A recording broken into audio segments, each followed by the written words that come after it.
Alright, good morning or good afternoon, ladies and gentlemen. Welcome to today's class. My name is Lenentine. I am a FSI here in CFP Shearwater, and today we are going to be doing upper body strength. So all you're going to need is a kettlebell or a sandbag, preferably a kettlebell or a dumbbell. Various weights, you're going to want one super light. So I have one that's 10-15 pounds, and then you want one that's mid-range and one that's slightly heavy. So that's completely dependent on you. You can have a sandbag on standby because you will be using one of those as well. You can use a backpack, pellet case full of dirt, a rock, anything you really have. You can use kettlebells and dumbbells too if you need one, and that's perfectly okay. You also need a dowel, so a dowel or a broomstick or something like that. So to start off with, we're going to go through a warm-up. Hopefully this isn't muffled with this microphone, so hopefully this is clear for you guys. We're going to go through a warm-up. We're going to get your upper body specifically because it is upper body specific. We're going to go through a general warm-up for your shoulders. We're going to go through some T-spine drills. We're going to go through an internal rotation drill, and then we're going to actually do a bottom-up press to actually activate that shoulder, get that scap set, because you're used to a pressing motion, because the first thing we're doing is a semi-complicated pressing motion. Then we're going to get on our main, so we're going to start off a little bit slower with some specific movements. So we're going to do a Z press as one, then we're going to do a high pull for two, and then we're going to do a tricep, strict kettlebell single arm press, bent over row, that's where our sandbag is going to come in, and then strict push-ups. We'll do a cool back down, and then you're out of here. Quick and dirty. So, go ahead, get that equipment, get your water if you need it, and then we will get started in 60 seconds or so. Today is going to be a little bit slower because we are focusing on strength. I'll get rid of a couple of things here. Hopefully that doesn't unravel. So, general warm-up, we're going to start off with shoulder dislocate. So we're going to start with our dowel here, and as we go through, we're going to get into some super front rack first, then we'll get into our T-spine, we'll get into our internal rotation, and we'll go from there. So, you're going to grab your dowel, you're going to hinge forward, and you're going to put it in that hip crease, you're going to straighten your arms. If you ever do Olympic lifting, this is your snatch grip. You're going to come up overhead and around, best you can. Keep that rib cage down, so when you're coming around, you want to keep yourself square. You don't want to come up and overarch your back to create space for that lack of range. If you can't make it all the way around, that's perfectly fine. It also doesn't have to be a dowel. You can use a towel, you can use a band, whatever you have available, and we're going to go through that 10 times.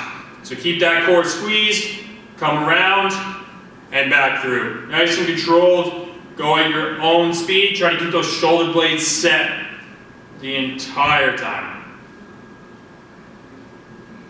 Just nice and steady. If you want to make it harder, bring those hands closer together. Keep yourself nice and strict. Go straight through.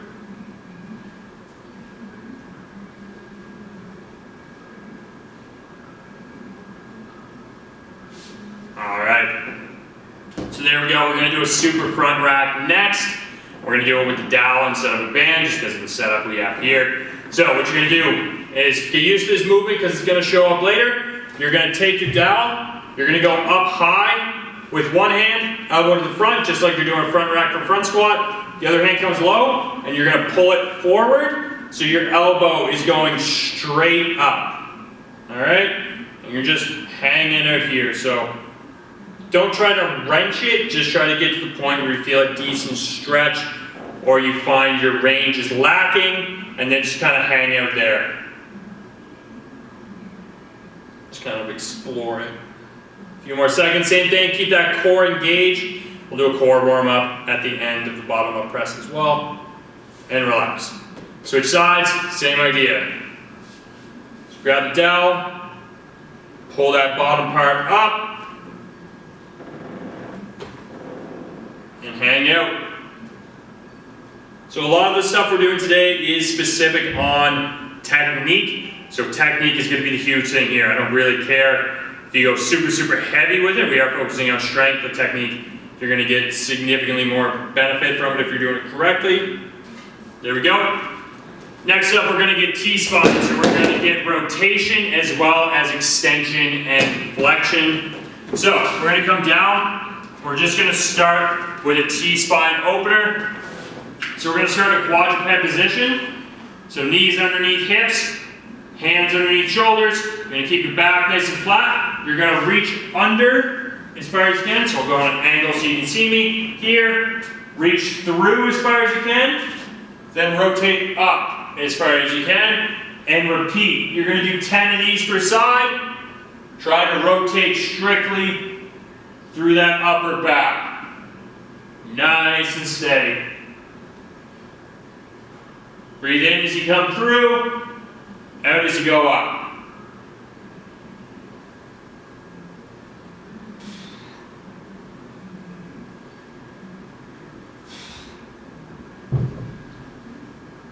Once you're done at 10 on this side, go ahead and switch to the other.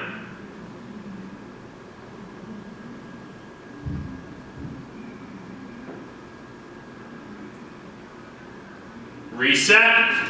Same idea. Rotate so you can still see. Here. Rotate through. And then up. One side is going to be tighter than the other. Fair warning.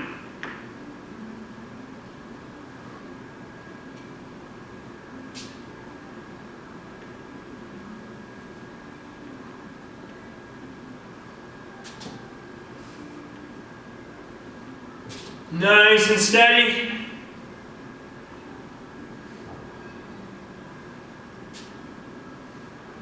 Whenever you're done, just hang out.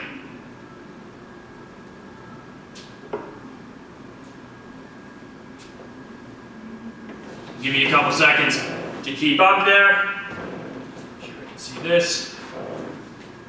And next we're going to do our cat-cow. So we're really focusing on driving our shoulder blades down towards the floor, squeezing them, and then pushing them up towards the ceiling, creating as much space between them as possible and really getting air in there. So cat-cow, still like quadruped, so neutral position. You're going to push your shoulder blades up and apart as far as possible, and then you're going to come down towards the floor as close as possible and squeeze them together, and repeat. So just a more extreme version of our scapular push-up. Trying to create as little space on the way down and as much space on the way up. Focusing on that upper back right between your shoulder blades. Just go through. Try to keep those arms as straight as possible. You're going through 10, so you're just moving through that upper back.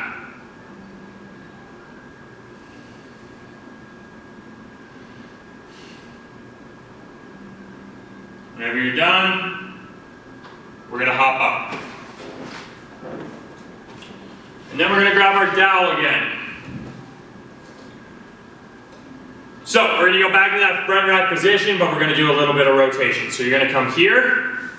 You're going to bring it down by your elbow. Keep that shoulder blade set. And then you're going to pull your bottom hand across. So you're twisting outwards. And you're just going to hang out here. So you're just going to the point of discomfort or where that range seems to stop. You're going to hang out there. Should feel a pinching sensation in the front side of your shoulder. Hang out here for a few more seconds, and then we're going to switch sides.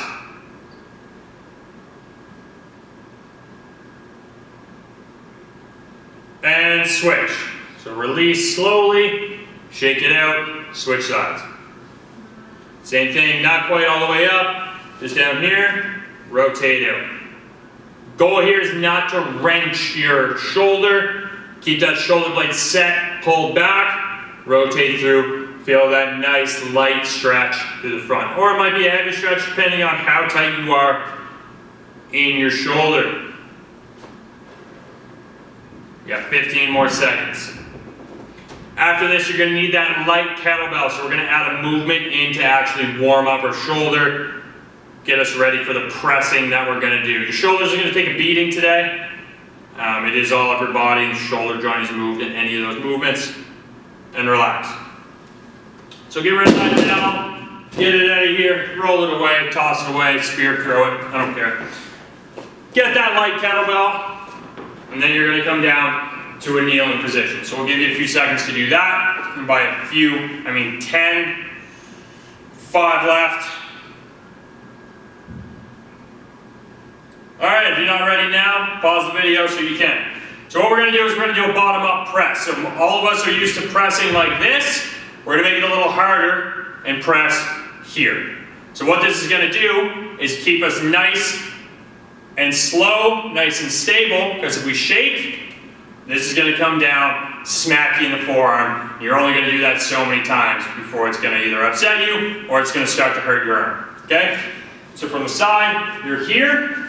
You're gonna bring it up, keep that shoulder blade pressed, keep your core engaged, press straight up, and back down nice and slow. We're gonna do 8 of these. Try not to overarch your back, try to keep that nice and stable. Your dominant hand is going to be significantly more stable than your non-dominant hand, which you'll soon come to see. Nice and steady, you'll feel your forearms start to burn as well. Just from the grip, feel that shoulder blade starting to work. All those little muscles around. Whenever you're done, drop, switch to the other side. So same idea, rotate through. So you'll see a difference. This is my non-dominant hand. Up, nice and slow. Keep that core engaged, don't overarch. Try to create that straight line in your